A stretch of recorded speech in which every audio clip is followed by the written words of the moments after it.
Well, hey there again, everyone. This is Bob from Hot Rock Central, and in today's video, I'm going to talk about how you can put extra power into your chargers without overloading them, even though you might have them technically wired to the max. I'm going to show you how you can get more into it. Now, first off, I'm going to go into describing a little bit about my system. And what we've got up here, this is the incoming power off the panels into the breakers. And what I've got is, so far, I've got 17,000 watt strings, and another two are coming along here shortly. But anyways, these two chargers here are 80 amp chargers, and each one of them is capable of a 5,000 watt input each. So I've got 10 of those 17 strings going to these two chargers right here. Then over here, I have another system. I've got two systems. This is a 24-volt system. The other one's a 48. And I've got two strings going into that. So I've got a total of 12 strings being used directly into each set of chargers. Now, what I do with the extra 5 that aren't being used is they come off the breakers right into these contactors here. Now, I got 6 contactors altogether, even though 5 are being used right now. And those contactors are controlled by these solar intensity switches that I made custom. And basically what they are just thermal switches, but I swapped out the thermal sensor for something like this. These are photo sensors. I've got them mounted up on the roof. So anyways, when you've got full sunshine, you'll see a reading on that that says 100, which is basically 100%. And then suppose the cloud decides to take a dive behind a cloud, or just turns into a really crappy day. Well, what's going to happen is these readings are going to drop from 100 and keep going down. And each one of these is staggered so that the less sunlight there is, the more of them will turn on. So as each one of those turn on, they turn on these contactors, and those contactors are fed into these knife switches here. So I got 6 knife switches for each one of those circuits, and I can send the power either to this system or that system over there, depending on which one needs more power or needs more charging, whatever.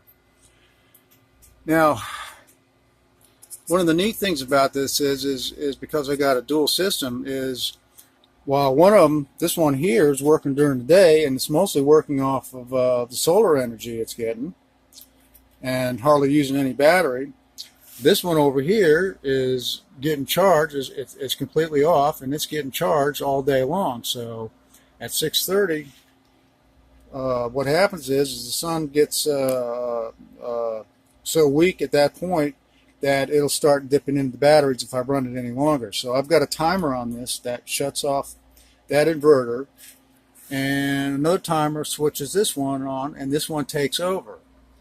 But what's really neat about this is let's say 2 examples. On a good sunny day, I'll end up at 6:30. This is my battery gauge meter. It tells me how much I've got left in my battery. And on a good sunny day, I'll have even Steven. In other words, be fully charged, and it doesn't need any more power into it. So what I can do is, since the sun is already weak and we've got a new inverter started up, immediately, if it was just hooked up like it was normally, it would start eating up power out of the batteries right away. But what I can do now is I can take these knife switches here, and as you can see, I've got 2 positive banks, one going to each charger. And they come off of there and they go into this knife switch, and then that feeds into those chargers. Now what I do at 6:30, if I've got plenty of power there, and I don't need to charge the batteries anymore, well, I'll take the chargers offline.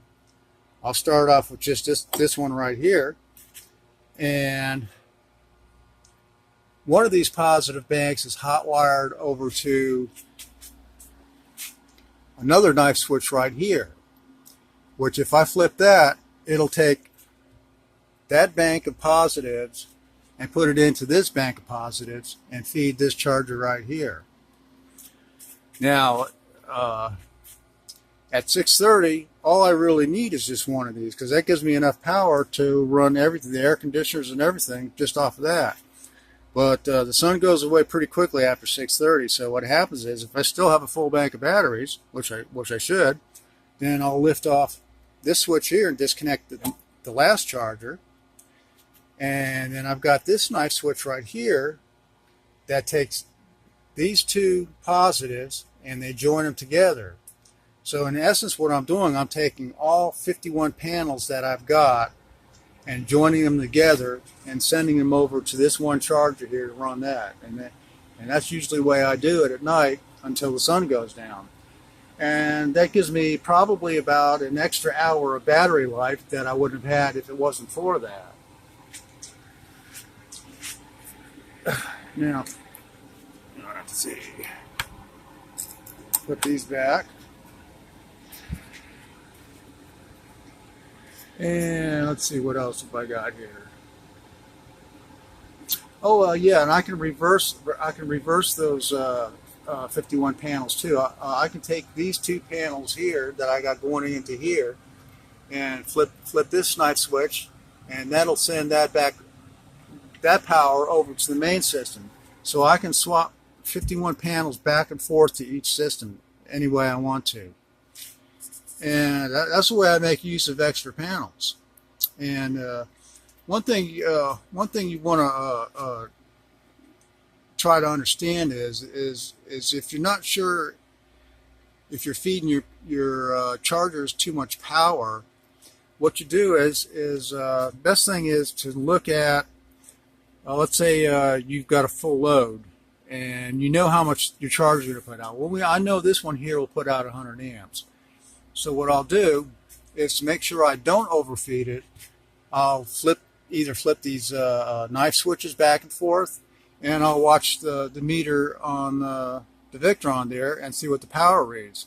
Now, if I get up close to 80, 85 amps of power, and I flip in another one of these, each one of these sends about an extra 30 amps into that charger.